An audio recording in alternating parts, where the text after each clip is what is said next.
Kailash Krishnamurthy, CEO, and Stephen Hayes, Executive Director of Gravity Group.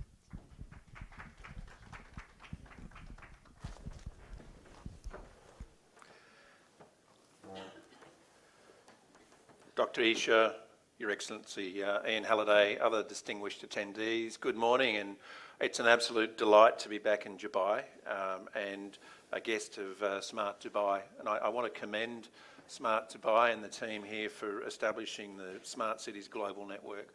I think it shows an extraordinary level of sharing and international leadership, which is important and needed in this world. So congratulations there.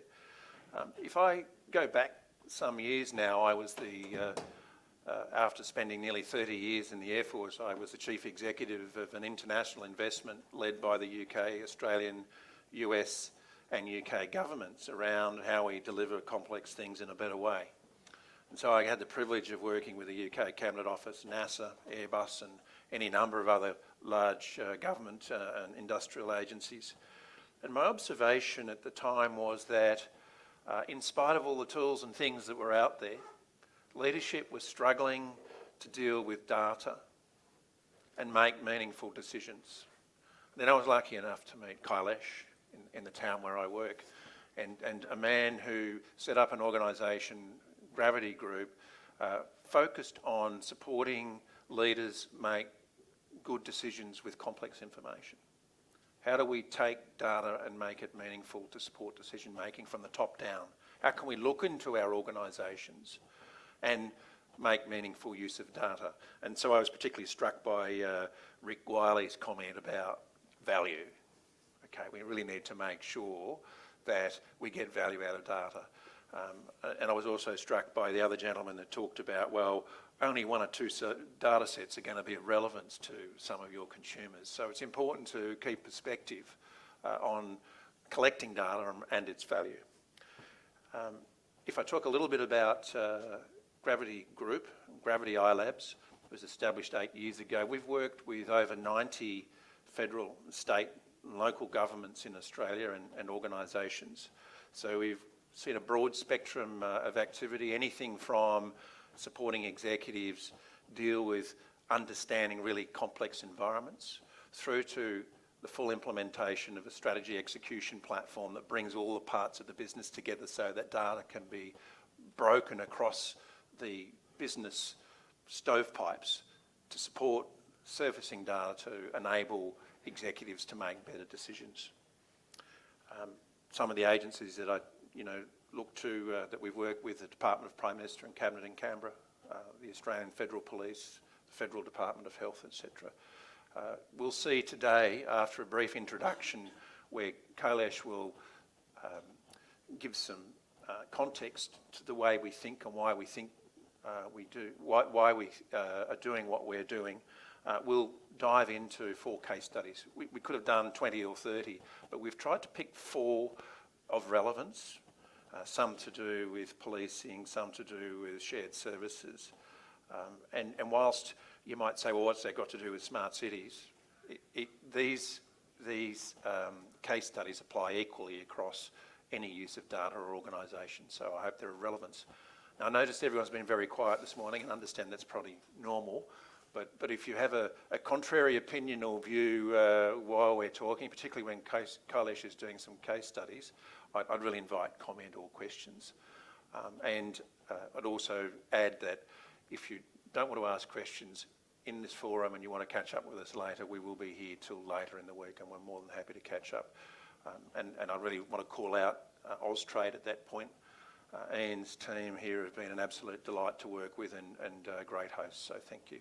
So without further ado, I'm going to hand over to Kailash. We've talked about the complexity of leadership and decision making. We need to make sure that we move to a fully digital environment. And it's pretty amazing working with the federal departments in Canberra and their view of the future of work or work of the future and what that means and coming to terms with the need for data and digital transformation. And my comment to the senior executives, deputy secretaries and secretaries would be, well, if you don't go digital, you can't go to the future. So this is a big challenge for all organisations. So Kailesh, over to you, mate. Thanks, Steve. And thanks, everyone, for this opportunity to come and have a chat with you.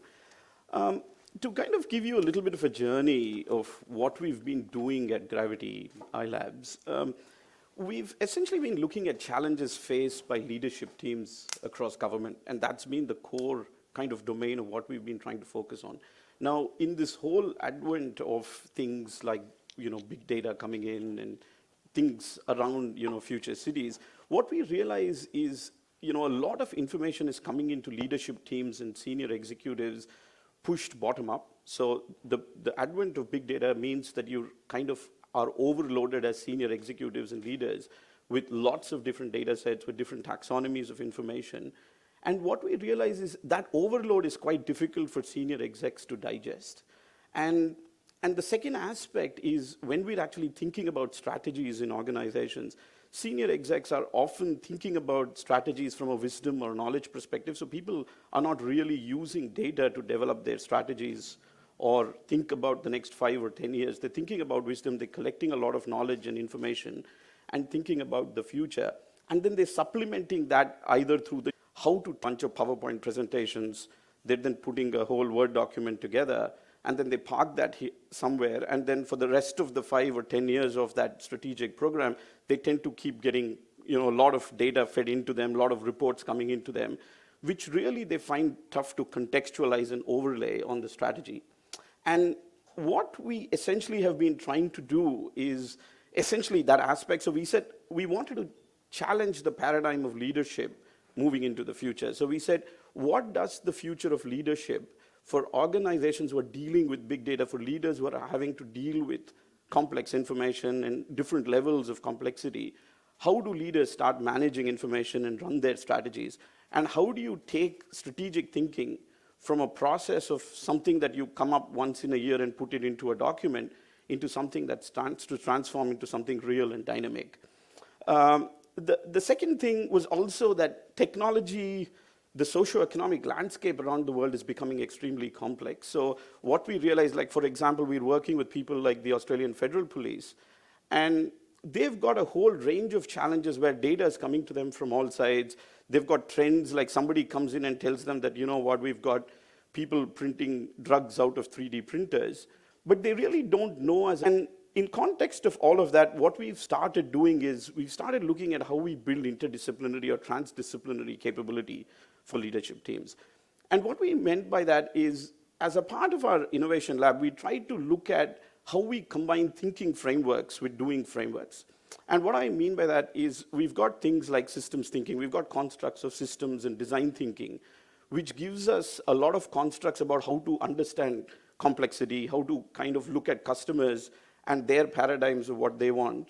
But then a lot of these sessions tend to become a workshop. So you apply a lot of these thinking methods, but that thinking method gets parked and then the doing starts happening in transactional systems and data starts getting fed. So we were trying to figure out how we can actually create systems where the thinking translates into the doing in a seamless way, and the thinking and doing actually become a part of an ecosystem, rather than as two siloed pieces of effort, within organizations.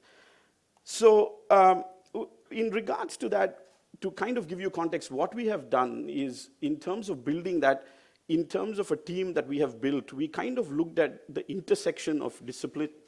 So we've got in our team, we kind of brought in artists. We've got people who made special effects in Hollywood movies. We've got a bunch of software engineers and data scientists, and we've got domain experts and management consultants. But what we realized is when we actually work at the intersection of all these skills, magic starts to happen. A lot of very interesting things about solving problems and looking at complexity suddenly changes in its dimension. And what we wanted to do today was just give you some kind of use cases of how we've applied that in context of the Australian government. And 2 or 3 use cases we've actually picked up in specific is some examples of how we've taken strategies of some really large complex organizations and translate them into dynamic frameworks for organizations and for leaders. We will look at horizon scanning. So we've looked at how we've taken a whole futures and horizon scanning process for the futures of policing in the Australian government and translated that into a whole ecosystem, a digital ecosystem in itself. And finally, we've also kind of looked at various ways where we've modeled complex infrastructure projects in some of the state governments where people managing over $10, $15 billion worth of infrastructure projects in a year, the leadership teams have sometimes even struggled to see how these things actually come together, how they actually can be communicated back to the citizens of the state. And we just wanted to show you how we've actually pulled all of that together. But to give you context, while we're giving you some of these examples, you need to understand that there are multiple layers of data science, some parts of AI, a lot of visualization techniques that we've applied to pull these examples together. So please feel free to ask us as many questions as you want as we go through.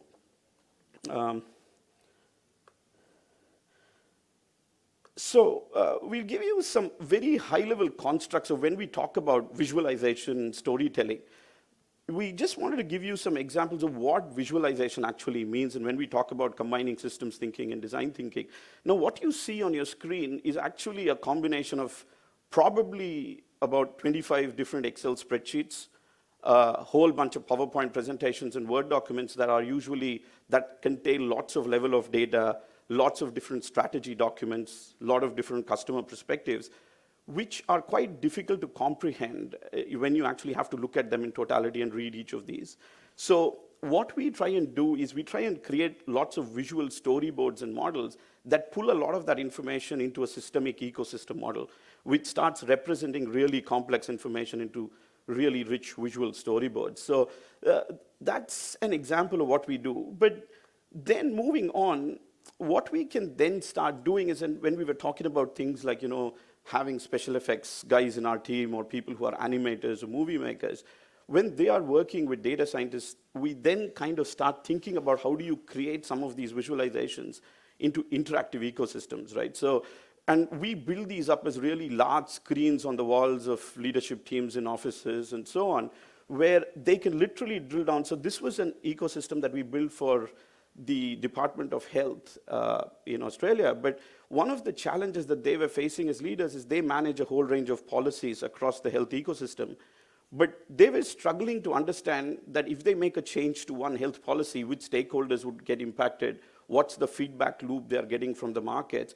So we then create a lot of these interactive ecosystems where you can click on a particular policy and start looking at every stakeholder who would be impacted by that particular policy. But to kind of give you some context about the discussion this morning we were having around use cases, we realized that when you start visualizing a lot of complex information like this, the use cases start to generate through these visualizations, so people don't even need to look at complex data sets. So we have been running, so right now, through the use of this visualization, somebody has come back with an idea to say, can we actually look at scraping a whole bunch of data feeds from social media in terms of what the chatter is across these stakeholder groups in context of a particular health policy. So we're applying a whole bunch of big data scraping around a lot of social media kind of channels and then surfacing them onto a policy landscape, which is being managed by the execs. So the idea, if you can really realize here, is it's essentially visualizing the context of what leadership teams are comfortable working in, and then underpinning data sets, like really complex data sets, and helping them drill down into that. So, and we've done that across a range of domains. So if you look at this, this is an example where we were working with the Department of Infrastructure in Queensland, where they were essentially managing about close to $45 billion worth of infrastructure projects across the state. But they did not have a single view of what these projects were actually delivering, where they were happening across the state. So, and the way they were getting that information was, again, really complex pie charts and graphs and lots of different data reports. So what we've been doing with them is we essentially bring someone who can do systems thinking, put them along with a storyboard artist or a visualizer, and we try and tell stories out of this complex information. So we model this information, and look at patterns in that data sets and say that it looks like you are doing a lot of projects across various sectors or asset classes across a range of different cities in the state, but also to start seeing how many, what life cycle of stage is those projects that they're running on. So right now, we are trying to convert this into a citizen-facing kind of website where anybody can go in across the state and look at what are projects people running in transport and water in a particular region. And what the system essentially does is it essentially starts filtering every project that across the life cycle, saying how many projects are in planning stage, investment decision stage, delivery stage. But you then, as a leadership team, have the ability to drill down all the way down. So if you then click in, this is where you start getting into the data layer. So you can actually go in and start looking at what those specific projects are. And you even can drill down into the details of that project to say, what is that project actually doing?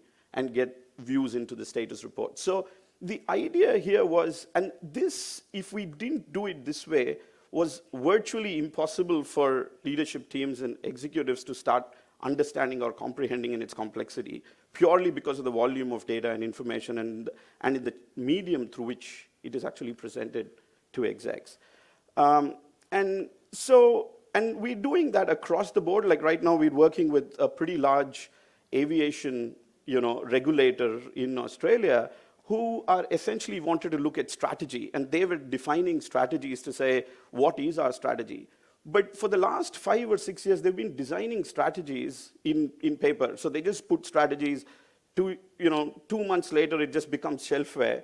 So what we've been doing is trying to truly bring strategy to life. So we're essentially saying, let's look at what these strategies are. You can actually go and look at every outcome or objective you want to achieve in the next 5, 10 years.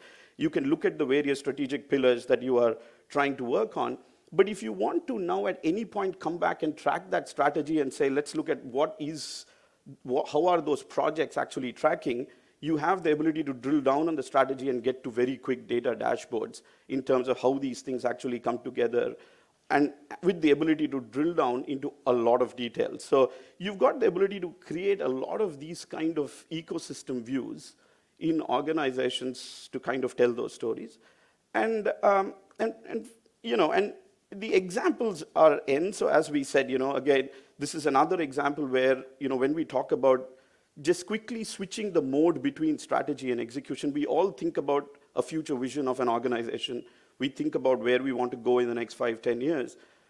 But if we are going to do execution and thinking in 2 different ways, it's never going to actually come together for an organization. So if you look at it, the whole idea for us is, how do we create strategy? So if you have a strategy around markets and you say, these are the areas we want to focus on in the next few years, if you want to switch seamlessly into a monitoring mode on your strategy, the idea is that as an exec, you should now be able to see how you're tracking against that strategy with an ability to drill down and actually looking at your KPIs, looking at your projects that you're delivering. And that's the context of what we've been trying to work on, especially for leadership teams, who otherwise, to get this information, have to go through at least 3 or 4 different layers across the organization, have to go and get lots of information and start pulling this together. So that's broadly what we have been doing. I think, if I might, also, the important thing is that the way we start with a business is asking the senior executives what data they need to make decisions.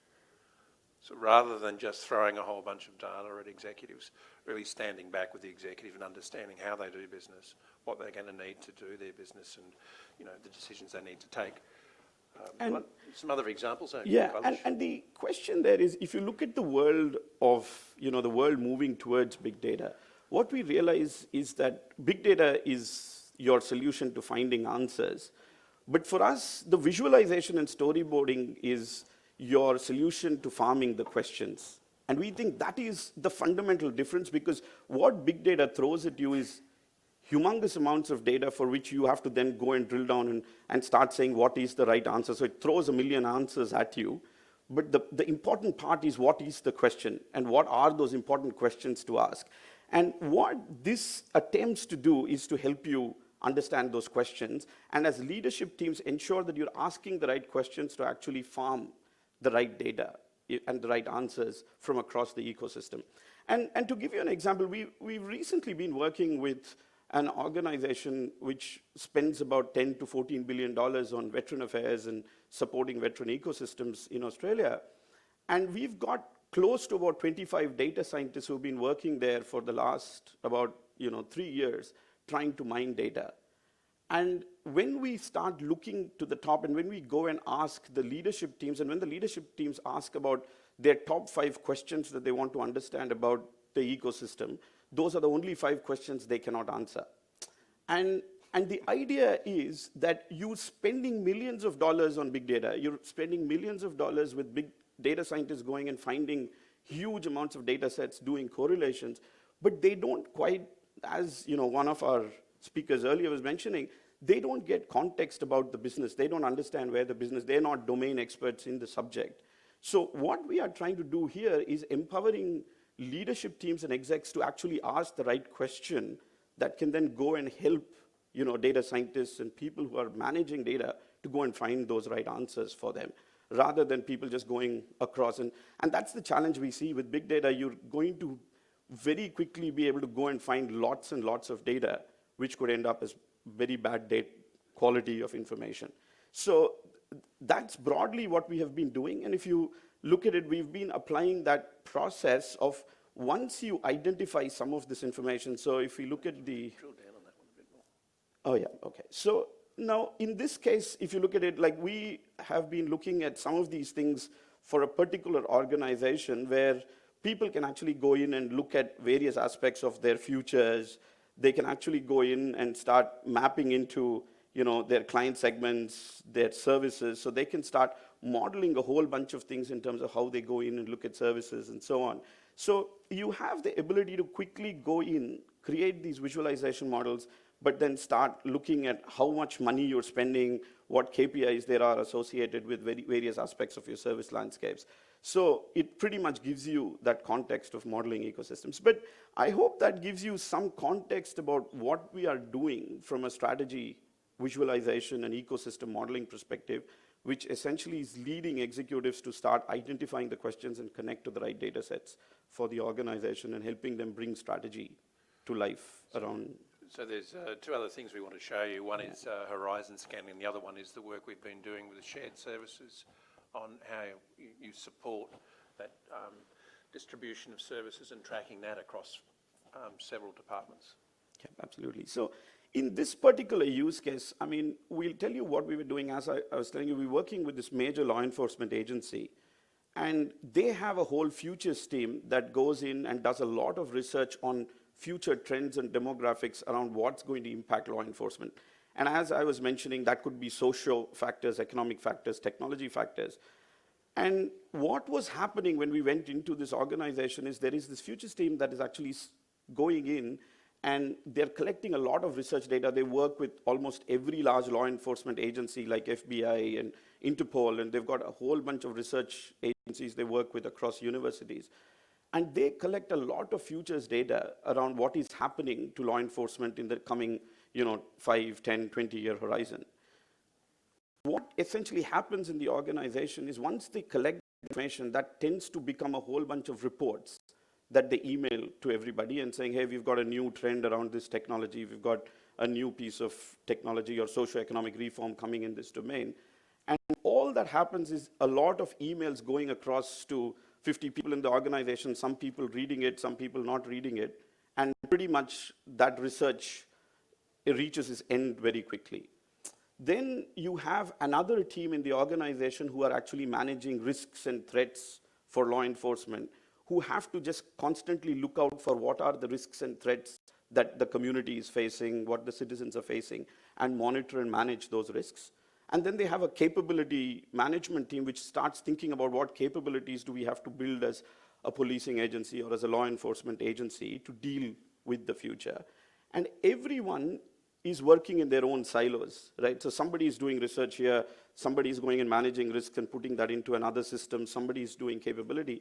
So when we were starting to talk to them, they said, could we build a dynamic system that can actually connect everything from the thinking and the research that we do to the way the organization operates And so this was essentially an effort where we've started going in and building them a whole digital platform where they can now, as an organization, we've created these kind of digital kind of control rooms in one of the future centers. They can literally touch on the screen and drill down into the detail. They can go into any and every trend that is actually happening in the organization. They can drill down into the details of the trend, but also start seeing how threats and opportunities are emerging from that particular trend. So they've got the ability to go in and look at that entire landscape.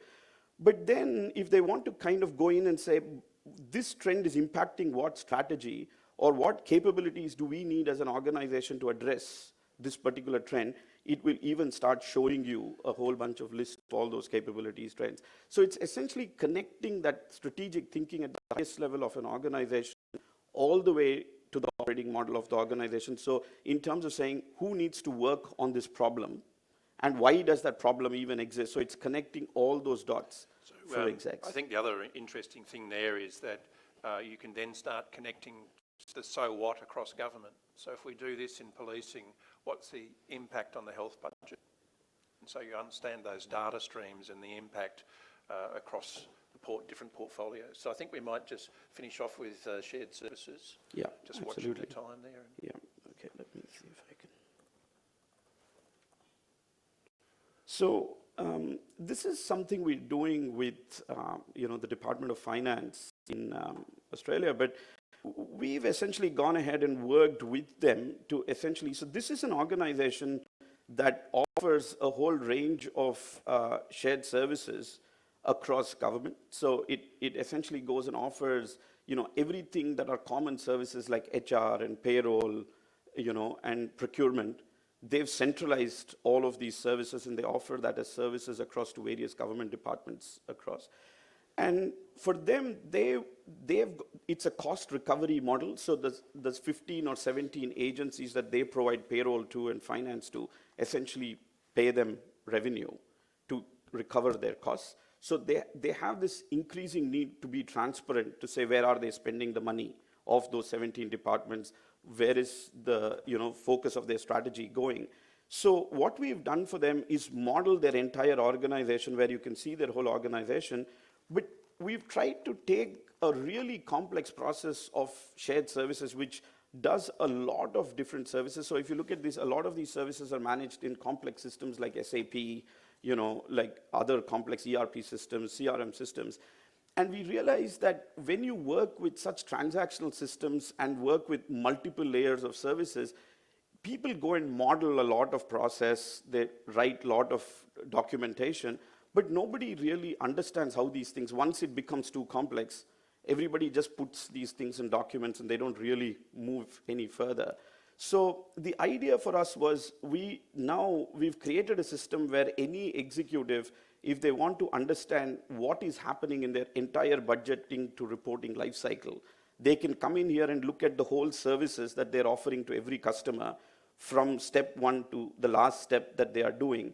But you can actually drill down and go into every service level or every process that they manage at each level of that service. But what we have then done is integrated this with various data sets across the organization so they can monitor performance of that service. They can see how many SLAs have been met on time, how many SLAs have not been met on time. So we are using this, and they've got massive data sets sitting there which they don't know how to use. So what we've been able to do here is create a lot of visualization for them to even understand which of those data sets to plug in to these visualizations to get a better understanding of their services performance and service landscapes. So I hope that gives you, there's a whole range. And then in terms of the future, we're moving into things like conversational analytics where we are creating chatbots. So what we realize is when you create these rich pictures, the idea is at some point, you want to have a conversation and try to identify answers. So we've started creating chatbots and conversational analytics where you as an exec can just chat, ask a question to a chatbot and it will give you the answer to your problems or to the questions that you want to ask. But even if it does not know the answer, it then goes into a queue and it starts learning through an AI algorithm at the back. And the other kind of thing that we are beginning to work with is given that everything that we're doing is about complexity modeling and getting execs to see the big picture and see really complex information, we're also now starting to move into the world of AR and VR, which is virtual reality and augmented reality, to say, how do you take these complex data sets and actually play them into virtual reality environments or augmented reality environments so that you can start getting some comprehension of how this information actually connects together. So that's another thing that we are currently working on, and we're happy to show you some demos. But while Steve is closing off, we can even give you a very quick demo of a little bit of a prototype we are currently working on in our labs about what we are doing in the AR and VR space around data visualization. So I leave it at that, and over to you, Steve. Yeah. Thanks, Kailash. Yeah. So just while you're watching that, we'll finish up, and thanks for your interest. Saw lots of head nodding there and smiles, so that's good positive feedback. Really appreciate that. And as Kailash indicated, we're continuing to research. We have a research laboratory in Bangalore as well as our staff in Canberra. So we're sort of in this region and continue to invest. Happy to work with Smart Dubai or anybody else in the region. Of course, ultimately, we'd like to pilot some projects here in Dubai and look forward to exploring those opportunities with you. Once again, thanks for hosting us here, and we appreciate everybody's interest. Thank you. Thank you. Actually, this is worth watching, this last bit, before he goes.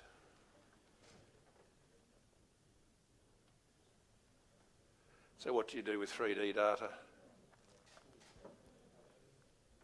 So, yeah, and as I said, we play with a lot of different technologies and so on. So we just realized that the power of technology and things like AR, VR, there's so much you can do to kind of model complexity and comprehend data that, and we usually think that that's being underused. So people use that more as for marketing purposes to kind of do car shows and so on.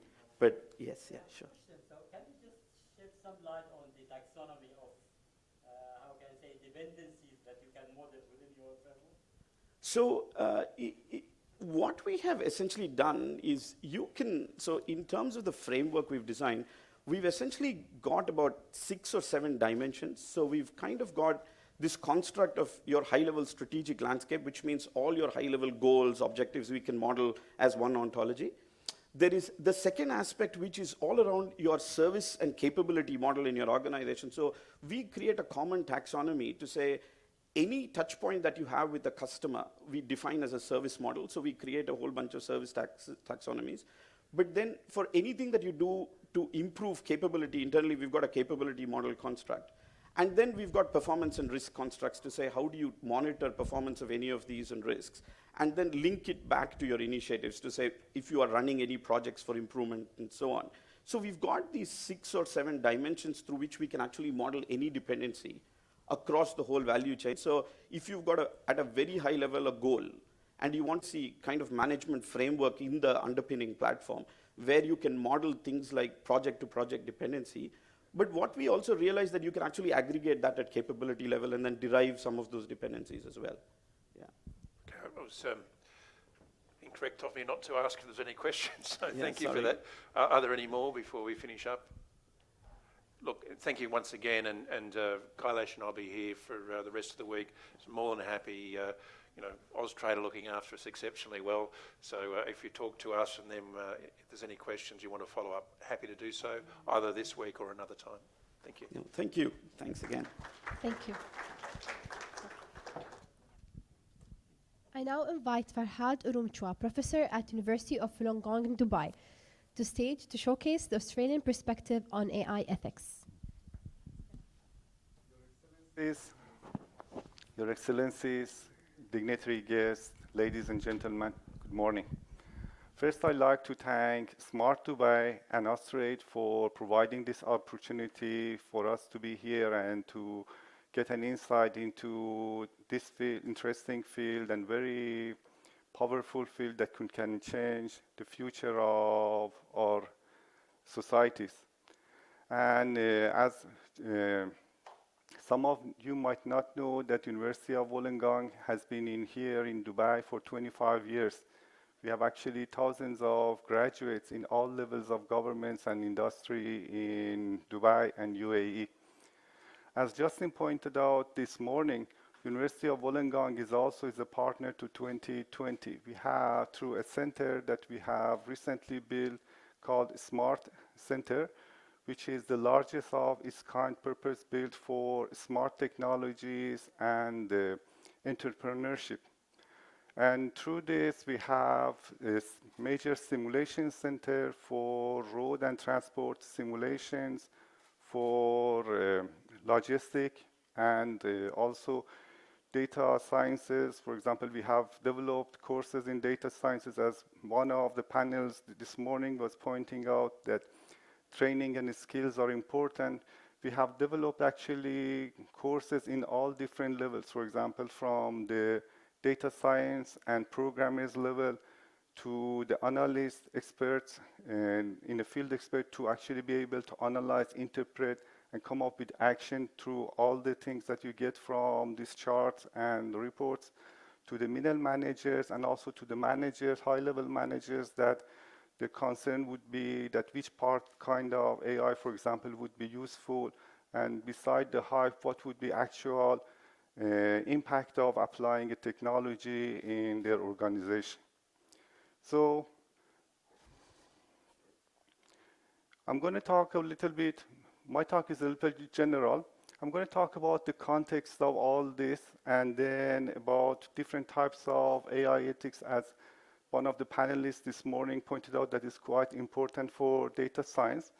And then I'm going to talk about the status of AI ethics in here, and why should we care about, and about also the solutions that are available and the future. And hopefully everyone knows that AI is here and is going to have a major impact in future of the society and industry.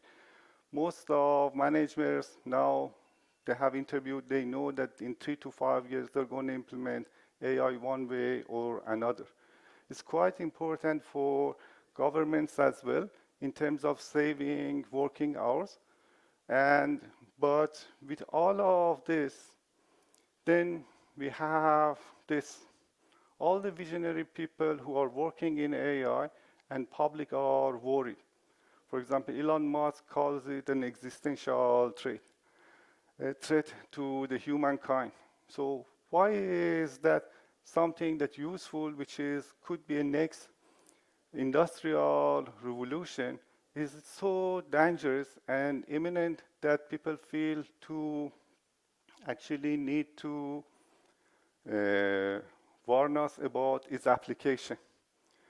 Well, it comes back to its impact, because it's very impactful, and change that it can bring is great. So the potential of the failure is also great.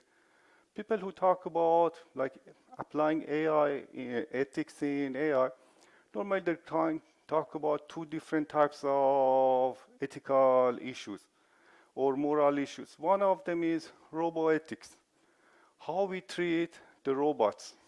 It seems far-fetched, but for example, a few months ago, there was a video on the internet about a four-legged robot called a dog, and then the researchers were kicking this dog, and they were beating it and all this. And then the internet was full of comments that this is inhuman, you shouldn't do this. But it's a machine, right? But that's really quite important. It's a machine, but at some point, we actually are going to put our own values at this machine. And how we treat a machine is actually a reflection of ourselves. The other issue is, for example, machine ethics. How machines should behave toward the human.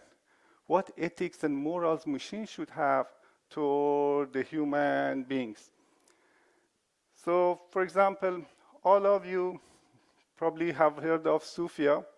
It was activated in 2016 by a Hong Kong company 2017, you acquired the citizenship as the first machine to be citizen of anywhere.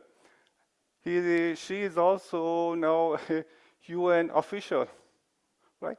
So it's not that difficult to think of ethics and morality when you are dealing with a humanoid that it looks like you, talks like you, acts like you. But what about equal rights, for example, with a refrigerator? Or, at what point we actually want to stop applying these moral values to machines, and at what level we need to actually consider. For example, if a robot looks like a child, can we kick it? Would be questionable, right? So it's actually quite reflective of ourselves, how we deal with these machines and things that we are building now or in future. But this is going to come in future. In 5 to 10 years, we are going to have humanoids and all sorts of robots walking around, and we have to deal with these questions of morality of how to deal with these robots. But more imminent is how machines or algorithms are dealing with us. What should be their behavior? What should be their moral? And actually, one of the panelists this morning was pointing out to this issue that machine learning should be applied in more ethical ways. So what is the main issue in here? What is the issue of machine learning or AI in this relation? Well, one problem is performance measure. What these algorithms are doing are they're actually optimizing. They're trying to perform better, the same way that we actually try to do anything better, right? But the performance measure for a machine is quite different from a performance measure for a human. And it's quite difficult in some cases actually to define a really good and comprehensive performance measure for a machine that will not lead to strange or dangerous behavior. Classic example is consider a robot doctor. His performance measure is how many patients he's going to cure. So at some point he's going to run out of, if it's really good, he's going to run out of patients. It's really normal for a robot to start making people sick so he can cure them and improve his performance measure. If you actually not comprehensively and think of all these real issues. Another issue is learning. Machines can learn, right? But what actually they are learning? Not all the algorithms for machine learning are actually clearly can show you what they have learned. So if you don't know what they have learned, and then you are using these algorithms and the knowledge, you can expect unexpected results, right? My favorite cartoon is this one. It's an automated police car, self-driving automated police car who has stopped a self-driving automated passenger car, and the police is clueless why his car stopped the other car. So he goes to the driver of the car and says, "Do you know why my car has stopped your car?" Ask your car if your car knows it. Right? Why? Because they learned to do this. If they don't have explanation, that's what's going to happen. So most of the algorithms in machine learning, they are called black boxes. We don't really know what happens inside them. We don't know how they make the decision. They come up with a number. Sometimes this number is a probability, and sometimes it is just a number and indication of how good is the case is. What is wrong with this? See, there is a big difference from predicting which part of a car is going to break down next than predicting how good this employee is in next 10 years. Examples of this, for example, in Houston, they fired a whole bunch of school teachers, and also in Washington, D.C. and New York. Why? because these critics were using a program to predict how good these teachers are. It turns out that in a whole state, there are only 2 people who know what this algorithm is doing. The rest of the people were just saying that, well, it's a very complex algorithm, so if it must be right. It gives you 90% that you are not good, so you might not be good, right? So no explanation. That's why the teachers took this district to the court in able to reverse this judgment. Or for example, in US, there's a program called Compass. And this Compass actually is used for predicting how likely is a criminal to commit another crime, right? It turns out that this program is very racist. It's heavily biased against black and women. For white people, it's very forgiving. For blacks, mostly is actually with high precision, it predicts that they're going to commit another crime. Why? Because that's the past data. One of our panelists actually talked about the dangers of using the past data. Sometimes the past data is not really a good source for, in terms of social justice. It might be good. There's nothing wrong with the program. It has been analyzed many times. The predictions based on the data is good, but the outcome is racist.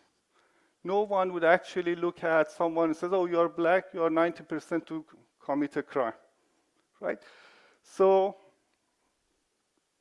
that's the issue with using black box algorithms without actually paying attention to what data they are using, how they are learning, and what's the explanation of their judgment.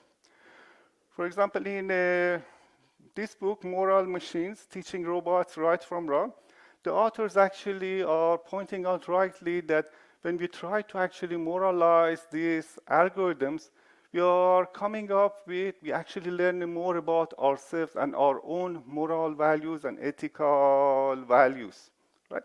Some people actually, some scientists have taken this and gone too far and started actually saying that this algorithm is moral, this is not moral because it can't explain, but that's not how it works. We can't stop future. We can't stop the development and these algorithms. For example, none of the neural networks and deep learning that are used heavily today, and they are really good algorithms, have any explanation of their judgments.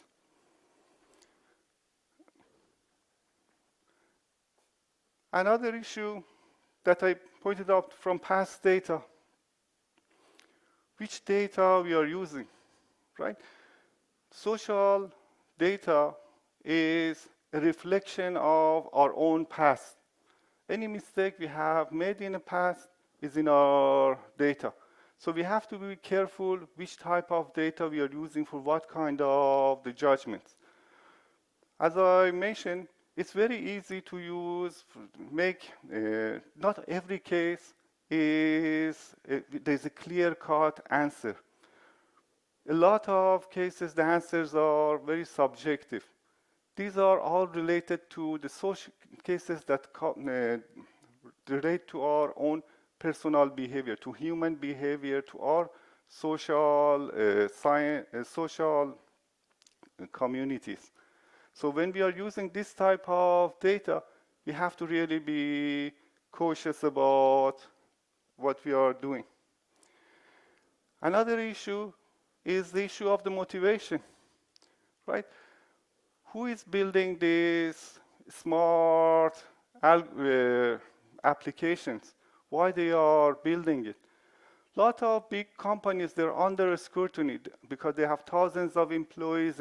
If they do funny things, there would be a whistleblower. Everybody would eventually know about it.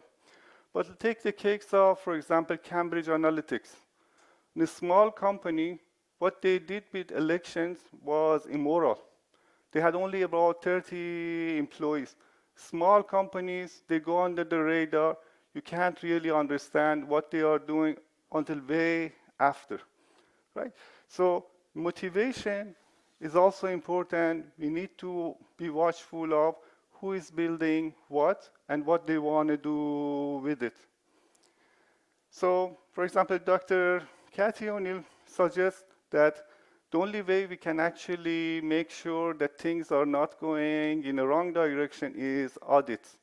We have to have data integrity checks. We have to have a clear definition of the success for the algorithms. And also, data scientists are not the judge of the outcomes. They should be experts in the field to decide if the algorithm says this is right or wrong, right? Because in some applications, numbers doesn't mean much. The outcome is important. What is the status of this AI ethics now? The recently published report in Nature of Machine Learning, it's actually not bad. If you look at this map, we can see that, for example, from 2017 in Canada, 2018 in European Union, 2018 in UK, in France, 2018, India, 2017, and Australia is that corner down there, 2018, right? So all the government entities are now aware of the problems and they are thinking about the solutions. At the government level, parliamentary level, they are setting up committees to look after these issues. So what is the status? But this is not uniform around the world. Big economies, developed countries, they are the leading thing. The rest of the world is just silent.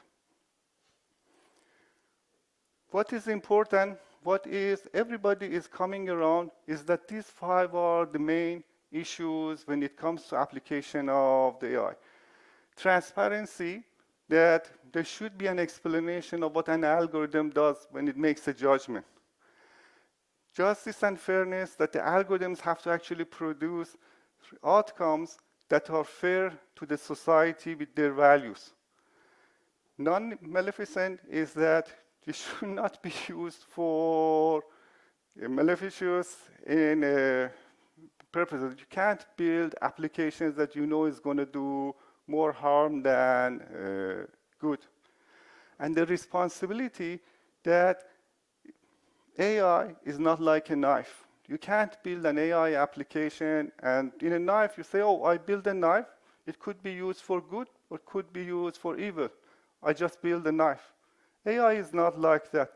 People who make actually this application are responsible for the outcome of this, how their systems are used, because they have a vision. They know what could happen in future. They should be held responsible for this. And the privacy is that people have to have right to ask for that information to be withheld. Not everyone should have, they should be deciding that who can use from their personal information and to what purpose. You have seen all these things in the news that how people's information was taken from YouTube, from Facebook or Google, and they're used for a lot of different things. People actually should need to be able to make a judgment. Should my information be used in these studies or not, or for this purpose? But who are working on these AI issues? All the big companies are there. For example, this partnership in AI is the largest partnership on developing frameworks and finding the good ways of using AI, and it includes all the big names like Google, Microsoft, Facebook, and all these things. And interestingly, Amnesty International, UNICEF, human rights also are part of this, because part of AI is for creating social good social development, economy which is used for good of the people. Another interesting is this Asilomar conference. In this conference, major players in AI, scientists and stakeholders, they gathered and they came up with 23 principles in AI, that how AI should be researched, developed, and deployed in the society. Why is it important? Because these are the same place. There was in 1975, there was a conference, similar outcomes for coming up with principles of how you can research on DNA and genome and all the soft laws that they came after it, and which are still in effect. So this is quite similar to this. Their 23 principles also, they're all about failure in transparency, responsibility, and value alignment. They also emphasize that AI has to be transparent, and designers have to take responsibility. And also, we need AI to generate value, as rightfully was presented, pointed out today in our panel discussion by, I think, Steve and Rick, that you want actually AI to produce something good, to push the economy forward, to generate value for you. Otherwise, we can't just use AI for the sake of AI.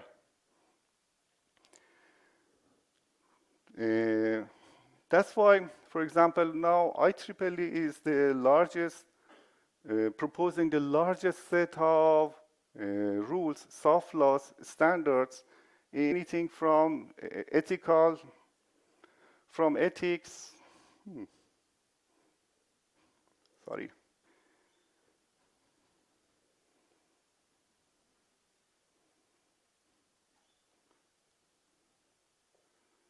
Yes.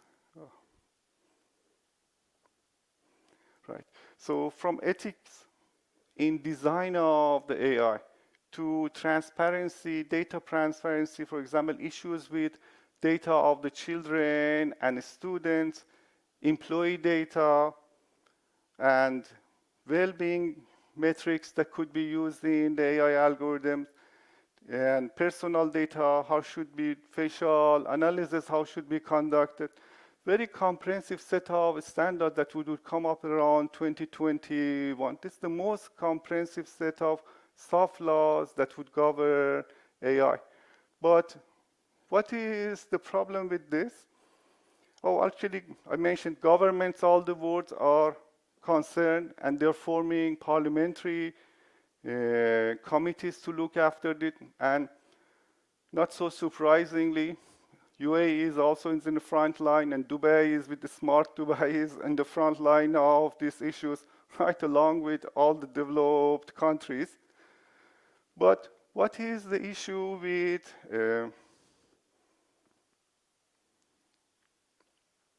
this? Well, these are soft laws. They are not actually enforced, right? So what is Australia does, Australia actually has started 3 years ago with a lot of town halls meetings, with a lot of consultation meetings, gathering data from different social groups, different researchers, different industries. They gathered all these things into a report called Artificial Intelligence Australian Ethics Framework. And then they put this into the public opinion for people to actually send their opinion about this framework. The goal of Australia is actually to come up with a way to converge all the public from the, for example, human rights groups to the industry, to the government, around a set of comprehensive principles that everybody can agree on it, and then they can turn it into laws that everyone can follow it. So this, I really recommend reading this for everyone. It's written very simply and covers all aspects of application of AI and the principles and why we should be worried and what when we should not be worried about. And these principles are around 8 things. AI should generate benefit, as it was mentioned this morning. AI should be used for the good of the society, for the good of economy. And the second is we should not develop things that would do more harm than benefit. And we should have regulatory laws that could govern the use of AI.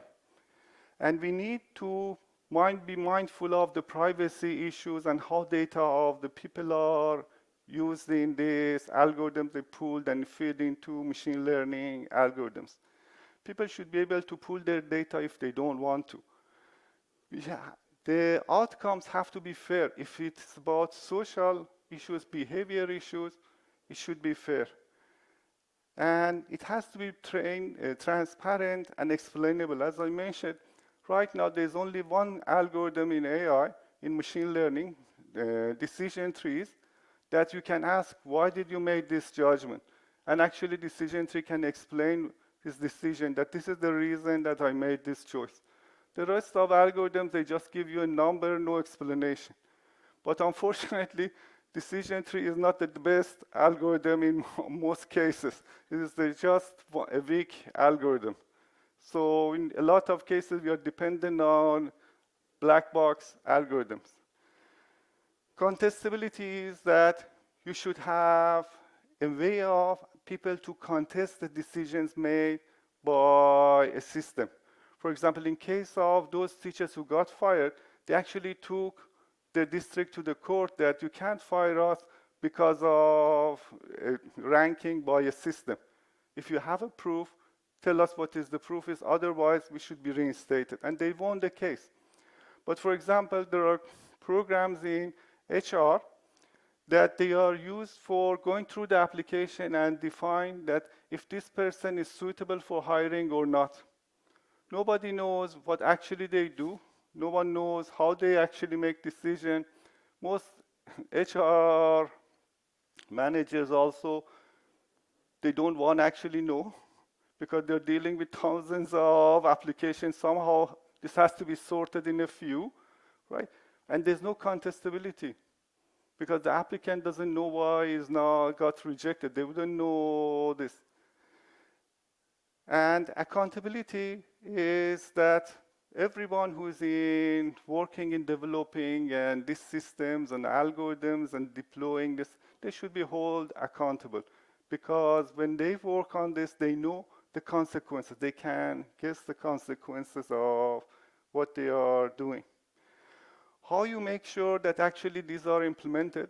Normally there are tools. For example, risk assessment tools to analyze the risk for every product and every algorithm to know that what's the risk of deploying this. So using these tools, you can actually analyze an algorithm. So, but what is the current state? We have plenty of principles. We have soft laws. We know what is wrong, but these are soft laws. So good people would follow, bad people won't. And there is no monitoring of who is doing what. So we actually need government oversight to regulate this. Not too much to kill the innovation, but not stay out, because there should be a monitoring. There should be an enforcement of these principles. But why there is no laws, right? Because traditionally, where the laws coming from? If you look at the laws, the law come from, for example, health, safety, environment. Each one of this in government has an agency. But when you apply AI, application of AI is across all these borders. There's no single agency that could be monitoring all aspects of application of AI. And there are also a lot of areas that are not governed with any agencies. For example, unemployment because of technology, or human-machine relationships, or biased algorithms, or, for example, risks of future superintelligence can take over. What agency is looking after this, right? So a lot of AI is outside the current way of how the government agencies are organized. That's why it's quite difficult to come up with laws, and that's why we are in this state of soft laws, right? So, industry universities, activists, to actually be able to come up with these laws and principles and find a way of monitoring this. And we need audits, regular audits of the companies involved in developing this, or government agencies who are developing this, so we know what is happening. And we need public engagement and sensitivity, because we want public to know about this. So they will be aware of the risks, so they can actually respond. Because when the public responds, then the governments would follow.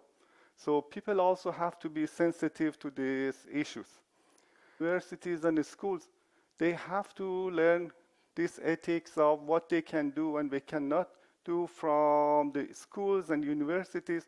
So when they go to workforce, they're actually alarmed about what they are doing at work. Every algorithm developed by an employee. Moral, where is the moral of the employee? That is quite important, that they actually have a guide, that they know what is right to develop, what is not right to develop. So that's all. Thank you for listening. Thank you. Thank you. Any questions? Yes. Question. So, talking about from the government perspective. Yes. Is it better to develop the issues to? Yes. Because we're talking about people's lives. Right? Exactly. It's actually a really good question. It should be based on the segment, based on the application. So these laws, there should be a general, but if you make it general, they're too vague. When the law is too vague, it's not applicable. So it has to be based on exact application that these programs are actually working in. So then they would be applicable, they could be measurable. So you can actually see if they are doing it right or they are not doing it right. So I agree with you, it should be sector-based and application-based. Thank you so Great. much. Thank you very much. And now I invite Akmaral, Project Manager in Smart Dubai Data, to showcase Dubai's AI's ethics, principle and guidelines. Thank you so much. Thank you so much, Professor, for such comprehensive introduction to AI ethics. So it lifts up part of my job, that I have to only focus on what we are actually doing in Smart Dubai. We all know that AI is increasingly used in all aspects of our lives. We hear AI everywhere. AI is simplifying our lives, providing us efficiencies, providing us scale, and allowing us to solve complex problems. But with that comes responsibility around AI as well. We start talking about ethics. There are more and more questions around ethics in AI. In Smart Dubai here, we also want to encourage adoption of AI in Dubai. So we approach it from three-track approach. One is AI Lab, our production line for use cases. AI has to be applied to right problems, so we work with government entities where they can apply this AI, what kind of use cases to solve city problems. We also want to encourage responsible innovation, safe AI. So we talk about ethics and start the discussion around it in the city. We also want to provide data and provide new realities of data for AI developers. So we're working on a decentralized data marketplace. However, today I want to focus on our work on ethical AI, since more and more news come out about Cambridge Analytica, about DeepMind getting access to NHS patient data records. More and more people are getting concerns around what's happening with their privacies. How is AI affecting their day-to-day lives, their credits, their financials, their health? So more and more people start asking questions. More people start asking questions. Governments try to decide how they should tackle governance around AI, which raises questions for startups. As a startup, it takes me a long time and investment to develop an AI. If tomorrow government comes in and starts a regulation, what do I do? If there's nobody currently talking about it and no transparency around governance of AI in the city, it raises a lot of questions and ambiguity around the city. So what we decided to do is start the discussion around this, start the awareness around AI ethics, and show how important it is for the city.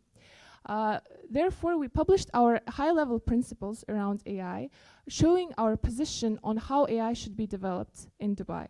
Also, we published our guidelines around fairness, accountability, transparency, and explainability of algorithms, trying to show how practically could AI developers approach development of AI. We also published our self-assessment tool that would help assess this, the compliance level with our guidelines, and we gathered together an advisory board to help us map our future way forward on how we should develop AI ethics in Dubai. So what we did is we created our guidelines by benchmarking what happened around the world and what kind of work was published around the world. And then we consulted our local public and private sector. Official for humans should be inclusive, should be safe and secure, and should be ethical. In our guidelines, we focused around 4 main areas: that they should be fair, counting into the bias in the historical data and the processes, accountable. The system should not be accountable for the decisions that they're making. There should be an accountability process around AI, around the value chain of it. It should be transparent. It should be identifiable by humans. There should be enough documentation around it, and explainable. So we also do not believe that one person can hold all the answers to such complex questions. One person cannot be responsible for such complex subject. So we gathered together various views around the city, various representatives who have varying views, sometimes conflicting each other. We gathered together representatives, and we are together through our meetings, through our discussions, mapping the way forward for developing AI ethics in Dubai. And we also have a self-assessment tool that's available online on our website that people can use to show the practical approach to applying ethics to the algorithms. We started using our AI ethics tool, our AI ethics guidelines in our AI lab by providing recommendations in the reports in terms of how this should be developed further after this use case is productionized.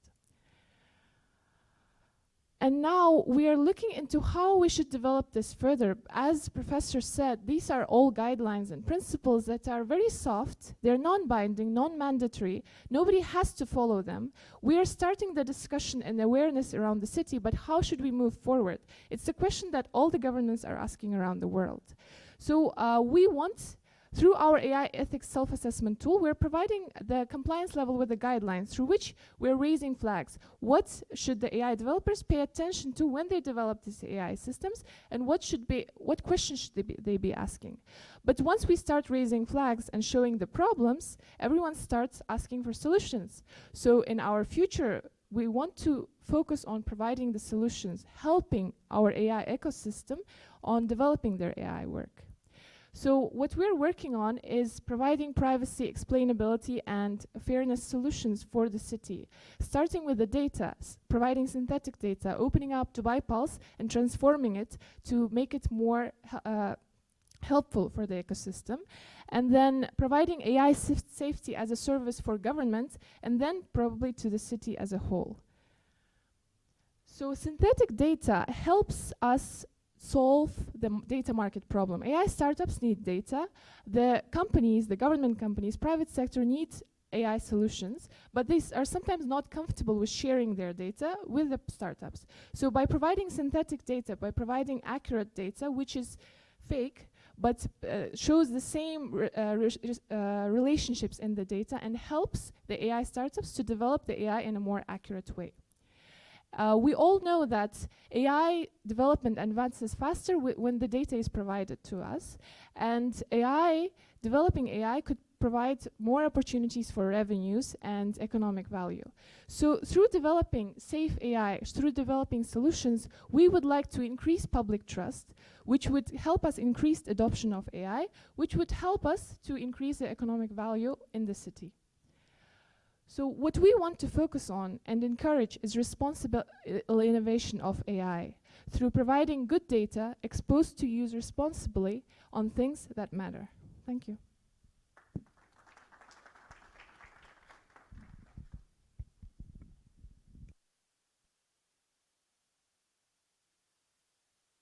Thank you, Akmal. So ladies and gentlemen, we now conclude the second edition of SCGN Talks. Thanks once again for joining us today, and we look forward to welcome you at our next event. Shukran.